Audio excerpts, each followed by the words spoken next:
पटना से अरवल जिला के किंजर में एनडीए के द्वारा कार्यकर्ता सम्मेलन में भाग लेने जा रहे जदयू के सांसद लवली आनंद ने अपने पूर्व परिचित कामदेव बिघा निवासी मुकेश सिंह के घर पर एक प्रेस वार्ता कर महागठबंधन पर जमकर निशाना साधा और उन्होंने कहा कि एक तरफ सरकार सभी वर्गों के विकास के लिए काम कर रही है तो दूसरी तरफ विपक्ष जातीय विभाजन को बढ़ावा देने का काम कर रही है। यह दुर्भाग्यपूर्ण है।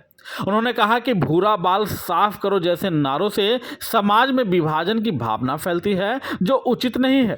उन्होंने विश्वास जताया कि एक बार फिर एनडीए की सरकार बनेगी। अपने पति एवं पूर्व सांसद आनंद मोहन के बयान का समर्थन करते हुए लवली आनंद ने कहा कि इस बार भूरा बाल तय करेगा कि राज्य के सिंहासन पर कौन बैठेगा।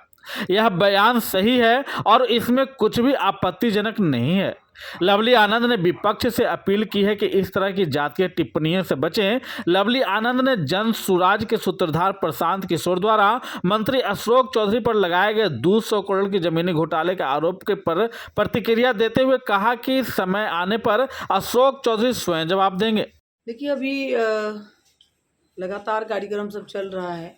एनडीए की बैठक, हर जगह कार्यकर्ताओं की बैठक हो रही है, तो तैयारी क्या है। या तो इतना ज़्यादा काम हुआ है एनडीए के द्वारा, माननीय मुख्यमंत्री जी के द्वारा, नीतीश कुमार जी जब से बागडोर संभाल लिए हैं बिहार के। आप देखिए, बिहार का काया पलट हो गया।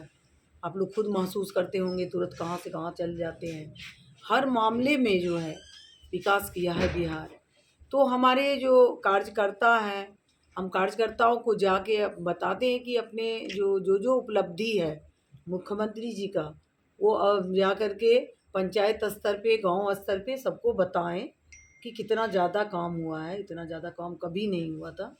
तो यही है, और इसमें कोई तैयारी नहीं है। पूरे साल तैयारी होती है, यहाँ लोग तैयार हैं। हमेशा कह रहे हैं भूरा बाल साफ करो, भूरा बाल को टिकट नहीं देंगे, क्या लगता है? अब बताइए ना, कितना ज़्यादा इस तरह से बयान कर रहे हैं। तो आनंद मोहन जी तो सही ही बोले हैं ना। तो आनंद मोहन जी तो सही किए हैं, अनुभवी हैं, उतने पुराने हैं। और वो जो कहे हैं कि जो निश्चित रूप से कि जो आनंद मोहन जी बोले हैं, हमको लगता है कि वो बिल्कुल ही प्रासंगिक है, समय के अनुसार है। और लोगों को इस तरह का बात नहीं बोल करके, जो विरोधी हैं इस तरह से बात नहीं करना चाहिए कि भूरा बाल साफ करो। भाई, हर वर्ग के लोगों को ध्यान रखा गया है माननीय मुख्यमंत्री जी के द्वारा।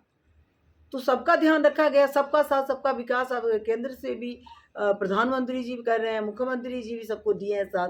कोई एक ही वर्ग को थोड़ा दिया गया है उपलब्धि या सुविधा, सबको दिया गया। रोड बनाए सबके लिए बनाए, बिजली पानी सबके लिए है। अब जो अभी देखिए कितना ज़्यादा पंचायत में जो इतना ज़्यादा मिला है, महिलाओं को आरक्षण मिला है, पढ़ने लिखने की सुविधा, सब तरह से साइकिल योजना, पोशाक योजना, कितना गिनाएंगे। तो ये तमाम वर्ग को ध्यान में रख कर के किया गया है, किसी एक वर्ग के लिए नहीं किया गया है। और तो इस तरह से माननीय मुख्यमंत्री जी, देश के प्रधानमंत्री जी देश को आगे बढ़ा रहे हैं, मुख्यमंत्री जी बिहार को आगे बढ़ाए हैं। तो सब वर्ग को साथ लेके चले हैं, किसी एक वर्ग के लिए काम नहीं करते हैं। किसी भी विपक्ष को जिस तरह से वो कर रहे हैं, ये बहुत ही गलत है। और किसी को छोड़ के, किसी को गाली दे करके कोई पार्टी आगे नहीं बढ़ सकती। किशोर लगातार आपके दल के मंत्री पर 200 करोड़ घोटाला का आरोप लगा रहे हैं, जमीन घोटाला। उस पर कुछ अशोक चौधरी बोल नहीं रहे हैं, क्या इसमें किस नज़र से रहते हैं?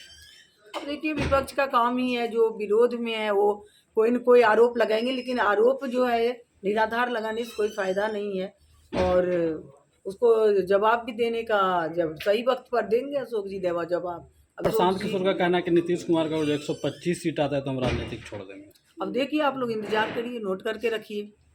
हम लोग तो कहते हैं, हम लोग तो सब लोग, आप लोग देखिए ना, अभी चलिए कार्यक्रम जो है कि महिलाओं की संख्या कितना है, बच्चे उसमें, नौजवान कितना है, सभी बुजुर्ग हैं, तमाम लोग आ रहे हैं। भाई, सबके लिए ध्यान रखा गया है। तो जो ध्यान रखे, जो मुखिया है, जो बिहार के मुखिया है, वो सबको ध्यान रखे हैं। ऐसा मुख्यमंत्री पहले तो नहीं थे जो सबका ध्यान रखे हों। आज के समय में ये माननीय मुख्यमंत्री जी, तो निश्चित रूप से जनता सोचेगी, जनता को सोचना है कि उनके आने से कितना फ़ायदा हुआ है। तो ये प्रशांत जी भी तो, अब हम दूसरे पर हम क्या कहेंगे।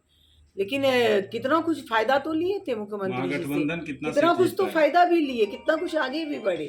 और वही मुख्यमंत्री जी को इस तरह से आक्षेप लगा है।